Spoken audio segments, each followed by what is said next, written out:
3,00,000 राहुरी नगर पाथर्डी मतदारसंघातील 3,00,000 मतदार सैनिक समाज पार्टीच्या विचारधारेला जोडण्याच्या विचारात आहेत. सैनिक समाज पार्टीने फक्त राहुरी मतदारसंघात किंवा बारामती मतदारसंघात प्रचार केला असं नाही.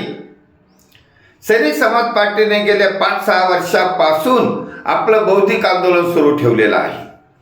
सैनिक समाज पार्टीने या महाराष्ट्रातील राजकारण बदलण्यासाठी क्रांती केलेली आहे. या क्रांतीचा परिणाम समाजाने मान्य केला आहे. समाजाला अपेक्षा निर्माण झाल्या आहेत की सैनिक समाज पार्टी ही एकमेव अशी विचारधारा आहे की तीच या राजकारणामध्ये बदल घडवू शकते, पैशाने निवडून येणाऱ्याला बाजूला करू शकते, परिवारवाद्यांना बाजूला करू शकते. त्यामुळे सैनिक समाज पार्टीच्या विचारधारेला महाराष्ट्रातील तमाम जनता 90% जनता सैनिक समाज पार्टी बरोबर आलेली आहे.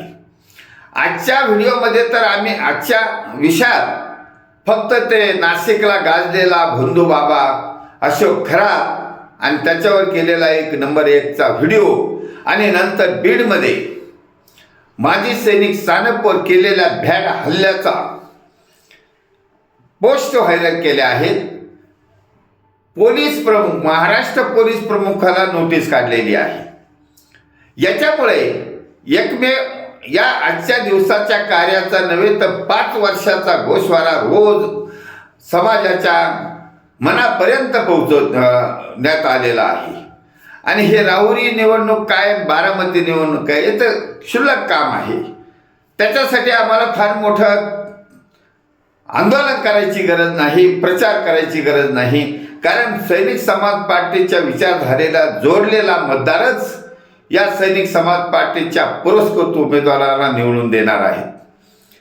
त्यामुळे हा जो नारा आहे सैनिक समाज पार्टीचा, राजकारण स्वच्छ करण्याचा नारा आहे, राजकारणात क्रांती घडवून आणण्याचा नारा आहे, राजकारणातील बदल घडवून आणायचा आहे. आणि त्यामुळे हे जे लोक उद्भवतात, खरात सारखे भोंदू बाबा किंवा दहशतवादी गुंड प्रवृत्तीचे हे जे उद्भवतात, यांना आळा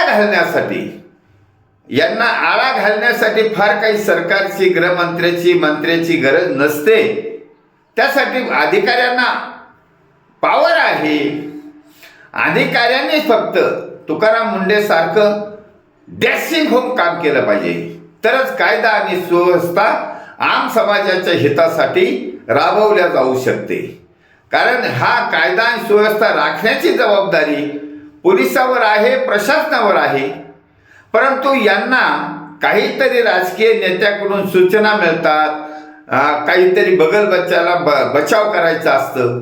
ते बेकायदेशीर सूचना, बेकायदेशीर आदेश डावलण्याची हिंमत मात्र प्रशासनाने केली पाहिजे. प्रशासनातील अधिकाऱ्यांनी, पोलीस अधिकाऱ्यांनी केलीच पाहिजे. कारण ते काही त्यांचे पर्सनल नोकर नाहीत, ते पब्लिक सर्वंट आहेत. पब्लिकसाठी त्यांना नोकरी आहे, पब्लिकसाठी त्यांना पगार मिळत आहे. त्यामुळे हा सैनिक समाज पार्टीची विचारधारा जी आहे ती आम समाजातल्या नागरिकांच्या हिताची विचारधारा आहे. आम समाजातील नागरिकांच्या संरक्षणाची विचारधारा आहे. हिताची म्हणण्यापेक्षा संरक्षण महत्वाचं आहे. त्यामुळे हा समाज दबून राहत होता, कारण संरक्षण पूर्ण नव्हतं. म्हणून सैनिक शिस्तीचं राज्य आणणं गरजेचं आहे. आणि सैनिक शिस्तीचं राज्य आणण्याची विचारधारा फक्त सैनिक समाज पार्टीकडे आहे. सैनिक समाज पार्टीच्या विचारधारेची अपेक्षा आम समाजातील नागरिकांना असल्याने सर्व नागरिकांना संरक्षण दिल्या जाईल. त्यासाठी सैनिक समाज पार्टीच्या आयडिओलॉजीचा प्रचार करतही जावा आणि स्वतः तुम्ही सैनिक समाज पार्टीकडे फोन करा आणि सैनिक समाज पार्टीच्या आयडिओलॉजीमध्ये सामील व्हावं, ही सज्जन नागरिकांना आव्हान आहे आणि विनंती पण आहे. धन्यवाद. भारत वर्ष की जय. छत्रपती शिवाजी महाराज की जय. सैनिक समाज पार्टीचा विजय असो.